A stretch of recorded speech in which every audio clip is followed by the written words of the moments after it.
Okay, 2A, Chapter 2, Amisi. The journey was very long, much longer than his trip to California. At last he arrived, and just in time. "Let me out, please," he cried. "I'm broiling in here." "Sorry," came an official-sounding voice. "An envelope can be opened only by the person whom it is addressed. Whoever you are, you will have to wait until you are delivered tomorrow." Just then, Stanley heard another voice, a voice of a young girl. "That package is flat," the voice said. Then it came closer. "You in there," it demanded. "Do you happen to be Flat Stanley, Lamb Chop of America?"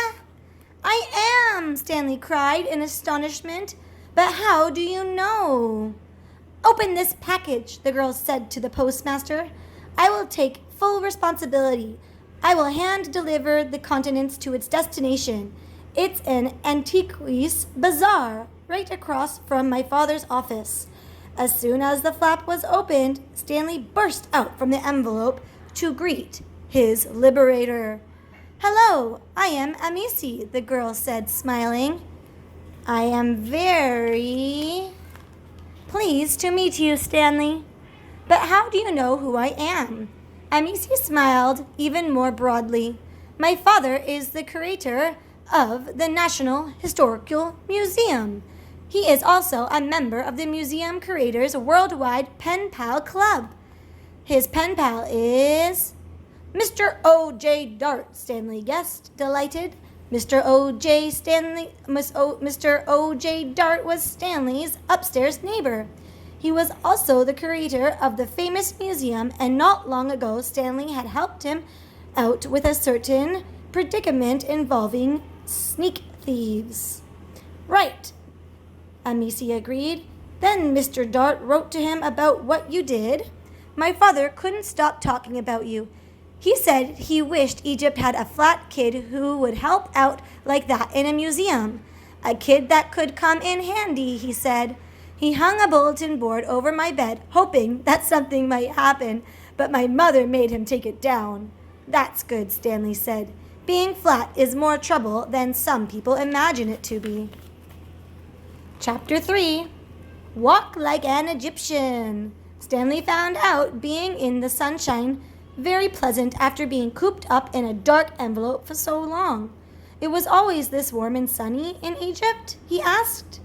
"Is it always this warm and sunny in Egypt?" he asked. "It's not always warm," Amisi answered. "But yes, it's usually sunny. It doesn't rain often here. But when it does, we can get downpours." She pointed to a beautiful river at the distance, fringed with palm trees. "Sometimes the Nile floods, and in the spring we can get sandstorms." Amisi was a very good guide. She pointed out mosques and gardens and historical sites. They stopped at a stall where she treated Stanley to some Egyptian food, falafel, kebabs, and dates. They ate as they walked, and Stanley found it all very tasty indeed. "Well, here we are," Amisi nodded across the street to a narrow alleyway crowded with booths. "That's the antiques bazaar you were addressed to." She turned and pointed to a sign above them. "Natural Historic Museum." Ooh. "And here's where my father works. Would you like to come in? He'd be so thrilled to meet you." Stanley wanted to get right to work on his architectural adventure, but he knew being polite and friendly always paid off. "Lead the way," he said. Amisi laughed as they stepped inside. "See those hieroglyphics? They'll lead the way." Stanley admired the black images on the wall. Hieroglyphics were the writing system of pictures used by ancient Egyptians.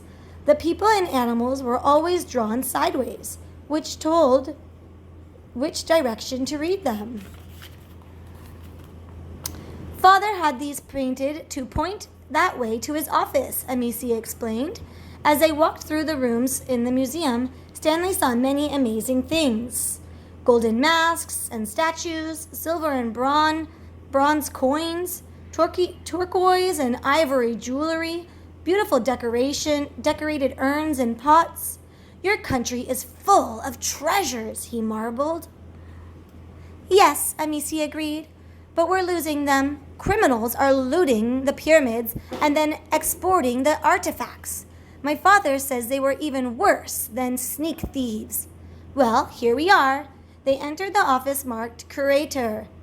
Inside, the tall, smiling man came over and hugged Amici. Father, this is Stanley Lambchop, she said. Stanley Lambchop, Amici's father repeated, scratching his head. Now where have I heard that name before?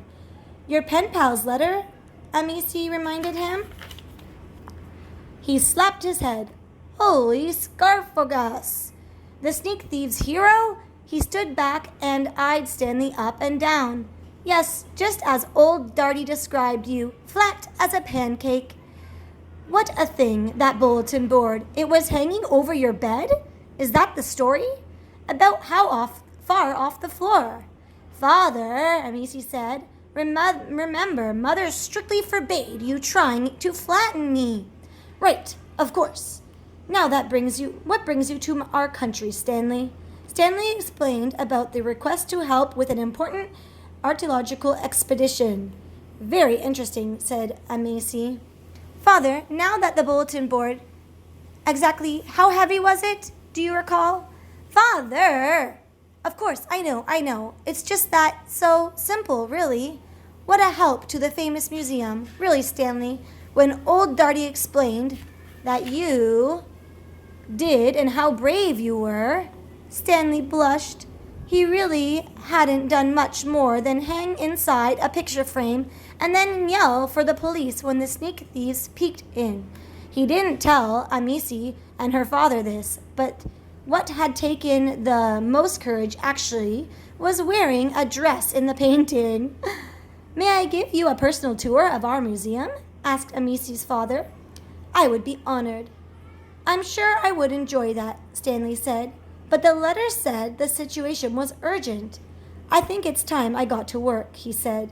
Goodbye to Amici and her father, and left the museum. We will read Chapter 4 another day.